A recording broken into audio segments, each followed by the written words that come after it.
ഇക്കാര്യം നിങ്ങൾ ശ്രദ്ധിക്കണം. എമ്പുരാൻ കാണാൻ പോകുന്ന പ്രേക്ഷകരോട് അഭ്യർത്ഥനയുമായി പൃഥ്വിരാജ്. എമ്പുരാൻ പോലെ മറ്റൊരു ചിത്രത്തിനും മലയാള സിനിമ പ്രേമികൾ സമീപകാലത്ത് കാത്തിരുന്നിട്ടുണ്ടാകില്ല.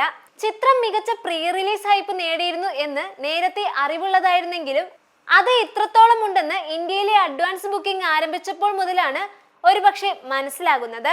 അതിനാൽ തന്നെ ആദ്യ ദിനം പോസിറ്റീവ് അഭിപ്രായം വന്നാൽ ചിത്രത്തിന്റെ ബോക്സ് ഓഫീസ് പൊട്ടൻഷ്യലും പ്രവചനാതീതമാണ്. ഇപ്പോഴിതാ എമ്പുരാൻ കാണാൻ പോകുന്ന പ്രേക്ഷകരോട് അവർ ശ്രദ്ധിക്കേണ്ട ഒരു കാര്യത്തെക്കുറിച്ച് പറയുകയാണ് പൃഥ്വിരാജ്. സിനിമ പൂർത്തിയായാലും എന്റെ ക്രെഡിറ്റ്സ് കാണാതെ പോകരുതെന്ന് പൃഥ്വിരാജ് പറയുന്നു. മൂന്നാം ഭാഗം നിങ്ങളെ തീർത്തും വ്യത്യസ്തമായ മറ്റൊരു ലോകത്തേക്കാകും കൊണ്ടുപോവുക. രണ്ടാം ഭാഗം കാണുമ്പോൾ നിങ്ങൾക്ക് അത് മനസ്സിലാവും. എമ്പുരാൻ കാണുന്നവരോട് എനിക്ക് ഒരു അഭ്യർത്ഥനയുണ്ട്.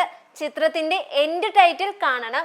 ലൂസിഫറിലേതുപോലെയുള്ള എൻഡ് സ്ക്രോൾ ടൈറ്റിൽസ് ആണ് എമ്പുരാനിലും. അത് കാണുകയും ശ്രദ്ധയോടെ വായിക്കുകയും ചെയ്യുക.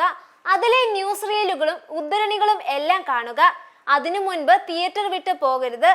മൂന്നാം ഭാഗത്തിൽ വരാനിരിക്കുന്ന ലോകത്തിന്റെ ചില സൂചനകൾ ഇവിടെ ഞാൻ നൽകും, പൃഥ്വിരാജ് പറയുന്നു. അതേസമയം 27-ാം തീയതിയാണ് ചിത്രത്തിന്റെ റിലീസ്.